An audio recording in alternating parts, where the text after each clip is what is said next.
BBC journalism at its best, exposing and evaluating current issues across the globe. Now on BBC World News, with some scenes viewers may find upsetting, our world. New York City has been the global epicenter of coronavirus. The president said this is a war. I agree with that. This is a war. More people have died here than in any other city in the world.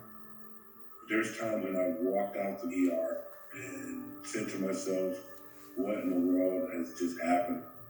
Things got so bad that the governor of New York pleaded for help. I am asking healthcare professionals across the country, please come help us in New York now. This is the story of some of the nurses that answered that call, and the besieged New York doctors fighting to stop their city being overwhelmed. I saw a row of ambulance stretchers waiting to be triaged, and I remember thinking to myself, we're losing. We're losing.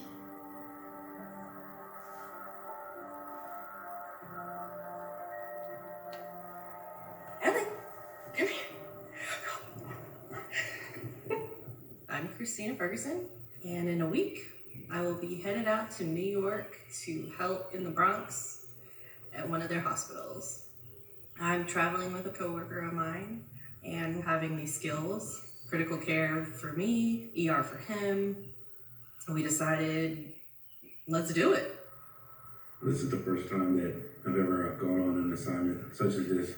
This is a little bit different going into the epicenter of a pandemic. This is one of my suitcases. I was there for September 11th, so naturally it feels like I should go back, to be a part of this and to help out in any way that I can. I have 1, 2, 3, 4, 5, 6, 7 bags. Oh, there's the Instapot. I was thinking about some things as I was packing stuff up. As a nurse, this is what we went to school for. This is what we do. Going to New York for this whole COVID crisis is basically like that. It's like throwing yourself, into the situation. You don't think twice about it. You're just going. Here we are at our favorite lake. My daughter and I do a lot of outdoorsy stuff, and that's something we're really gonna miss. But I'd like to take these moments to think about the things I can come back to. I do have my trunk packed, all the medical supplies that were donated. We'll get ready to hit the road. So the days come, have about a 17.5-hour drive. Reality's finally sunk in and we're on our way. I have my Sleeping Beauty and her best friend. I had some conflict about bringing her along, but I don't want fear to steer me away from what I want to do. And me and her have had many conversations. We'll just take it one day at a time. Some gorgeous views. It's kind of serene, while at the same time knowing that once we get out of these mountains into the city, there's no telling what's going to be waiting there for us. There's always some fear going into such a traumatic environment.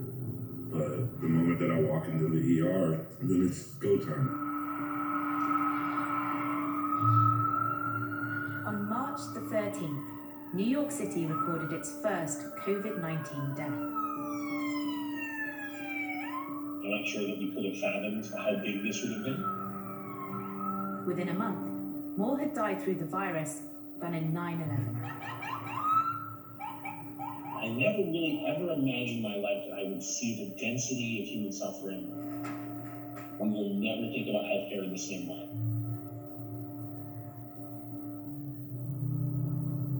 New Yorker Dr. Eric Choi Pena is working at an emergency COVID hospital that's been set up on Staten Island. I joke with people that I don't remember the days of the week anymore. I don't remember how many days I've been doing this. I just counted like coronavirus day 67 or something.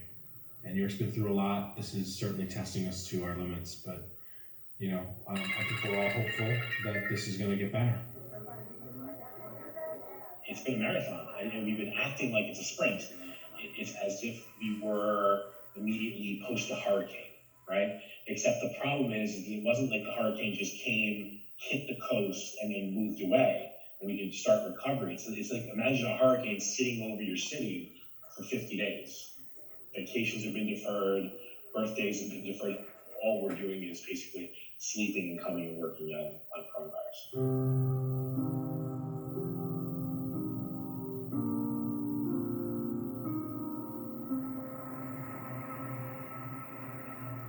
So, I have finally made it to my hotel room. Cute little kitchen. There is my famous Instapot.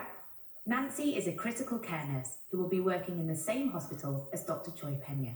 I just left my daughter earlier this morning. I feel sad about leaving her, but I know that she's in good hands. Over here is my bathroom.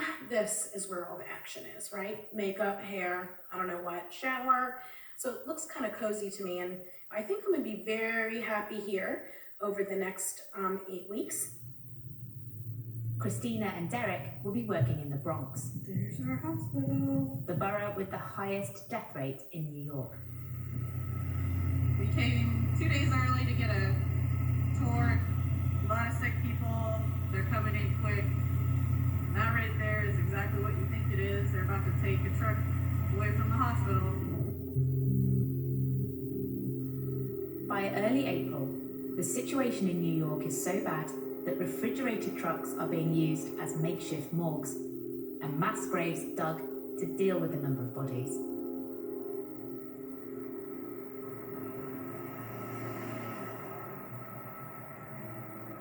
So it's morning of first shift. Didn't really sleep very well last night. I'm working a 12-hour shift today and tomorrow. So I'm just keeping my fingers crossed for the best. Alrighty, wish me luck. This is my first shift, and all day today we've been going through testing, and then honestly everywhere is just COVID. We're doing the best that we can. I heard the other day, if you can work in the Bronx ER, you can work anywhere. So hopefully we get through these 13 weeks with my sanity.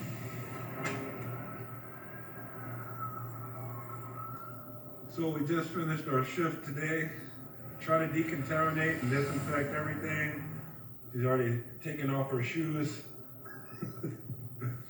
So who's this now?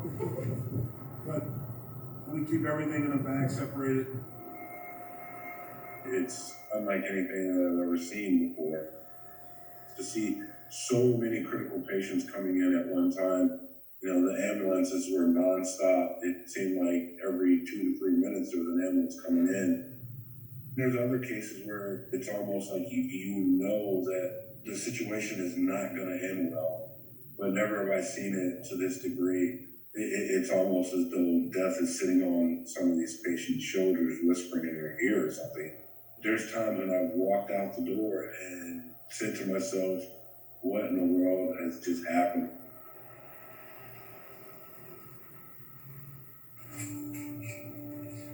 Time to get out of here. Nancy has been assigned to work in one of her hospital's pop-up intensive care units, So thirsty. which have been created to deal with the overflow of COVID patients. All right, time to go back. No rest for the weary. With these pop-up ICUs, the issue is the lack of access to equipment that we need to take care of the patients. The nurses are spending a good majority of their time running around the hospital to find supplies. I think all the nurses are doing the best that they can, but it's definitely stressful. It was busy. It was definitely an experience today. I got in there and they were so short-staffed that they tried to give me 4 ICU patients, which is kind of unheard of. Usually 2 is the norm, 3 is a lot, but 4, there was no way. So we'll see how it goes. I'm on for another 12-hour shift tomorrow, so it's gonna take some strength just to get myself upstairs.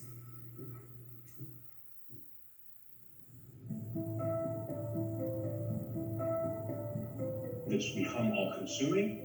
I'm getting reminded by my family to take small breaks, and especially when I'm with my kids. But when I do head home, there's almost this like guilt, like I'm not still there. You know, there's still more fight to do. There's been a lot of absentee fathering, unfortunately. I actually got home early enough to put my son to bed last night. And the thing that he was sad about yesterday was that he didn't get to see me. And that just breaks my heart. He's gonna remember me not being there more than he's gonna remember the pandemic and the virus, and that hurts. It's definitely something that weighs on me and affects me, and affects them. After I get my scrubs on and my compression socks, which every nurse should wear compression socks. We're at high risk. The virus is everywhere.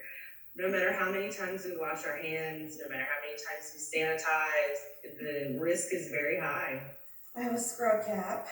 Right now, we have 40 agency nurses from my agency that are picking up the work for the nurses out sick. So there's more of us working the ER right now than the regular employees.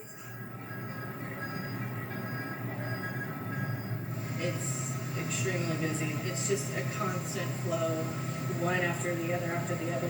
An ambulance brought in an elderly person about 15-20 minutes later. We walked by again and they were in a body bag. So they come in, you know, alert, and then it's mind-blowing how fast they just decompensate.